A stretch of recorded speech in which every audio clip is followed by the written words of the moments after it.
Hi எல்லோரும் எப்படி இருக்கீங்க? நல்லா இருக்கீங்களா? நானும் ரொம்ப நல்லா இருக்கேன். இன்றைக்கி நம்ம சேனலில் வெள்ளை கொண்டக்கடலை, முட்டை, வெஜிடபிள்ஸ் இதெல்லாம் சேர்த்து ஒரு தோசை ரெசிப்பியும், கொண்டக்கடலையை வச்சு ஒரு சட்னி ரெசிப்பியும் பார்க்கலாம். ரெண்டுமே டேஸ்ட்டு சூப்பராக இருக்கும், அல்டிமேட்டாக இருக்கும். கண்டிப்பாக இந்த ரெசிப்பியை ட்ரை பண்ணி பாருங்கள்.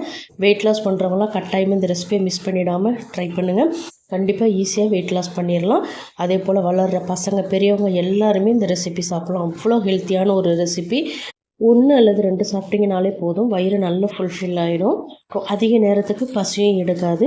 அதனால் வெயிட் லாஸ் பண்ணுறவங்களாம் கட்டாயமாக இந்த ரெசிப்பியை ட்ரை பண்ணுங்கள். இப்போ வாங்க இந்த ரெசிபி எப்படி செய்கிறதுன்னு பார்க்கலாம். நான் வெள்ளை கொண்டக்கடலையை எடுத்து நைட்டு ஃபுல்லாக ஊற வச்சுருந்தேன். இது ஒரு 200 கிராம் அளவுக்கு இருக்கும். நான் காலையிலே செய்கிறதுனால நைட்டே இதை ஊற வச்சுட்டேன். நீங்கள் வெள்ளை கொண்டக்கடலைக்கு பதிலாக கருப்பு கொண்டக்கடலை கூட நீங்கள் எடுத்துக்கலாம். அதுவும் நல்லா இருக்கும். நல்லா ஊறியிருக்க பாருங்கள். விரலை வச்சு இப்படி லைட்டாக நசுக்குனீங்க அப்படின்னா 2ஆக உடையும் பருப்பு. அப்படி உடஞ்சதுன்னா பர்ஃபெக்டாக ஊறியிருக்குன்னு அர்த்தம். இதை இப்போ தண்ணியை நல்லா வடிகட்டிட்டு மிக்ஸி ஜாருக்கு சேர்த்துக்கலாம். தண்ணி எடுத்ததுமே சேர்த்துடாதீங்க. கொஞ்சம் கொஞ்சமாக லாஸ்ட்டாக நம்ம ஆட் பண்ணிக்கலாம். இப்போ பச்சை மிளகாய் ஒரு 4 பச்சை மிளகாய் சேர்த்துருக்கேன். உங்களுக்கு எந்த அளவுக்கு தேவையோ அதுக்கு தகுந்த மாதிரி நீங்கள் பச்சை மிளகாய் சேர்த்துக்குங்க. இஞ்சி துண்டுகள் கட் பண்ணி சேர்த்துருக்கேன். 1 டீஸ்பூன் சீரகம் சேர்த்துருக்கேன். இப்போ நான் சேர்க்குற எந்த பொருளையுமே ஸ்கிப் பண்ணிடாதீங்க. எல்லா பொருளையும் கட்டாயமாக சேர்க்கணும்.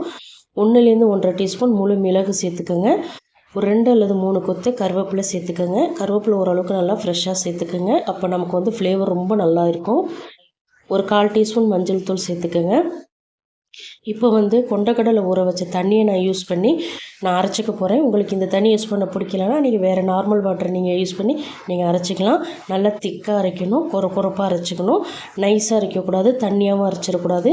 நல்லா திரியாக இருக்கணும். அது போல் அரைச்சிக்கோங்க. இப்போ பாருங்கள், நான் அரைச்சிட்டு வந்துட்டேன். இந்த பக்குவத்துக்கு தான் இருக்கணும். கொரப்பாக இருக்குது பாருங்கள். நல்லா திரியாக அரைச்சிக்கணும். அதே போல் இந்த அளவுக்கு நல்லா திக்காகவும் இருக்கணும். நம்ம பருப்போடையெல்லாம் அரைப்போம் பாருங்கள், அந்த பக்குவத்துக்கு நீங்கள் அரைச்சிக்கணும். இப்போ இதை ஒரு பவுலுக்கு மாற்றிக்கலாம். கொஞ்சம் நல்ல பெரிய பவுலாக எடுத்துக்கோங்க. ஏன்னா நம்ம நிறைய வெஜிடபிள்ஸ்லாம் ஆட் பண்ண போகிறோம். அதனால் கொஞ்சம் தாராளமான பவுலாக எடுத்துக்கோங்க. இப்போ நான் எல்லாத்தையுமே மாற்றிட்டேன். மாவை பவுலுக்கு மாற்றிட்டேன். இந்த ஸ்டேஜில் பொடியாக கட் பண்ணினா 3 மீடியம் சைஸ் வெங்காயம் சேர்த்துக்கிறேன். இதில் சேர்க்குற வெஜிடபிள்ஸோட அளவுகள் உங்களுடைய விருப்பத்துக்கு தகுந்த மாதிரி நீங்கள் சேர்த்துக்கோங்க. அதிகமாகவும் சேர்த்துக்கலாம், கம்மியாகவும் சேர்த்துக்கலாம். 3 துருவன கேரட் சேர்த்துக்கிறேன் சின்ன சைஸில்.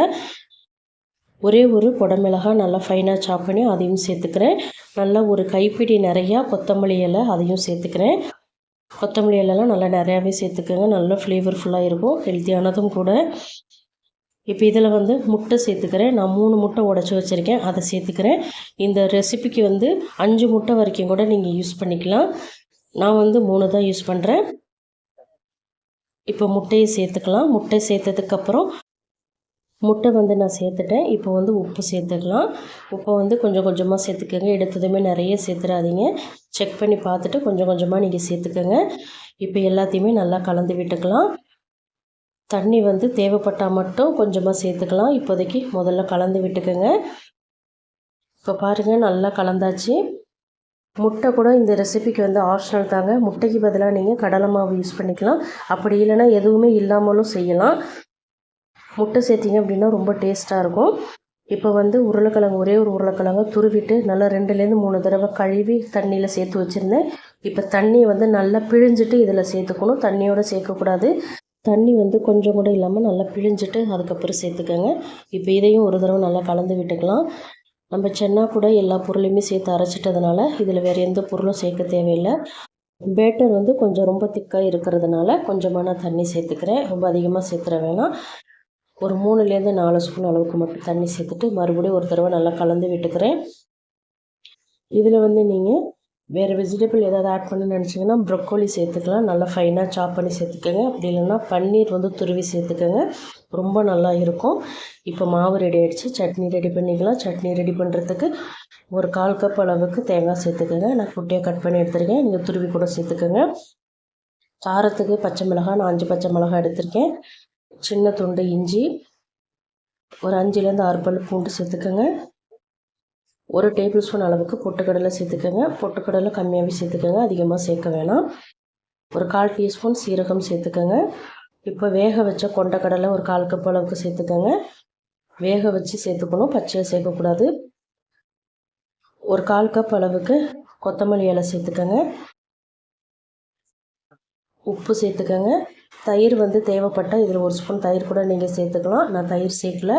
இப்போ கொஞ்சமாக தண்ணி சேர்த்துட்டு நல்லா ஸ்மூத்தாக அரைச்சிட்டு வந்துடுங்க. நம்ம அரைச்சதுக்கப்புறம் பார்த்தீங்கன்னா இந்த சட்னி நல்லா க்ரீமியாக இருக்கும், பார்க்குறதுக்கு அழகாக இருக்கும். பார்க்குறதுக்கு மட்டும் இல்லைங்க, சாப்பிட்றதுக்கு வேறு லெவலில் இருக்கும். கண்டிப்பாக ட்ரை பண்ணி பாருங்கள். இதை வந்து ப்ரெட்டு கூடலாம் வச்சு சாப்பிடுங்க, அல்டிமேட்டாக இருக்கும். அதே போல் இட்லி, தோசை எல்லாத்துக்குமே வச்சு சாப்பிட்லாம். இந்த சட்னியை தாளிக்க தேவையில்லை, அப்படியே நம்ம பவுலுக்கு மாற்றிக்கலாம். ரொம்ப திக்காக இருக்குதுன்னு நினச்சா மட்டும் கொஞ்சமாக தண்ணி சேர்த்து சட்னியை கொஞ்சமாக லூஸ் பண்ணிக்கோங்க. ரொம்ப தண்ணி ஆக்கிடாதீங்க. நல்லா திக்காக இருந்தால் தான் இந்த சட்னி நல்லாயிருக்கும். இப்போ நான் பவுலுக்கு மாற்றிட்டேன். டேஸ்ட் ரொம்ப சூப்பராக இருக்கும். கலர் மாறக்கூடாதுன்னு நினச்சிங்கன்னா லைட்டாக லெமன் ஜூஸ் நீங்கள் பிழிஞ்சு விட்டுக்கோங்க. கலர் மாறாது, அந்த பச்சை கலர் அப்படியே மெயின்டைன் ஆகும். இப்போ நம்ம வந்து தோசை ஊற்றிக்கலாம். நான் தோசை கல்லில் ஹீட் பண்ணி வச்சுருக்கேன். நல்லா லோ ஃப்ளேமில் வச்சுட்டு மாவு சேர்த்துக்கோங்க.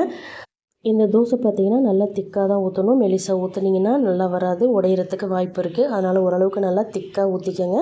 அதனால் எந்த அளவுக்கு மாவு தேவையோ அந்த அளவுக்கு சேர்த்துட்டு நல்லா திக்காக திரட்டி விட்டுக்கோங்க. உங்களுக்கு ஒரு வேளை உடையிற மாதிரி இருந்துச்சு அப்படின்னா கொஞ்சமாக கடலை மாவு சேர்த்துக்கோங்க. 100% உடையாது, பர்ஃபெக்டாக வரும். ஒரு வேளை உடஞ்சதுன்னா மட்டும் கடலை மாவு சேர்த்துக்கோங்க. இப்போ மாவு சேர்த்துட்டேன். எண்ணெய் சேர்த்துக்கலாம். எண்ணெய் விருப்பமாக இருந்தால் சேர்த்துக்கோங்க. அப்படி இல்லைன்னா அதுக்கு பதிலாக நீங்கள் பட்டர் கூட நீங்கள் யூஸ் பண்ணிக்கலாம். ரொம்ப டேஸ்ட்டாக இருக்கும் பட்டர் யூஸ் பண்ணி நீங்கள் செய்யும்போது. எண்ணெய் வந்து நார்மல் எண்ணெய் ஊற்றுங்க. கடலெண்ணெயோ நல்லெண்ணெயோ சேர்த்துறாதீங்க. ரிஃபைண்ட் ஆயில் மட்டும் சேர்த்துக்கோங்க.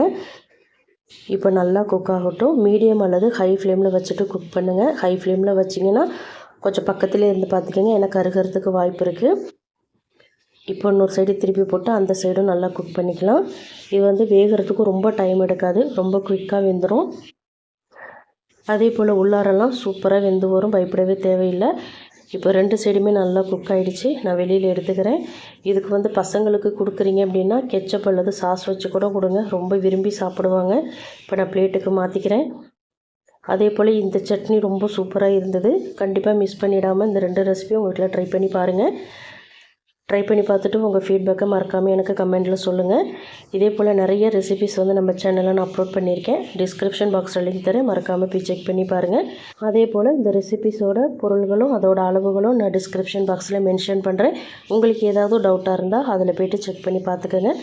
இந்த ரெசிபியை வந்து கட்டாயமாக இன்றைக்கி நைட்டே உங்கள் வீட்டில் நீங்கள் ட்ரை பண்ணி பாருங்கள்.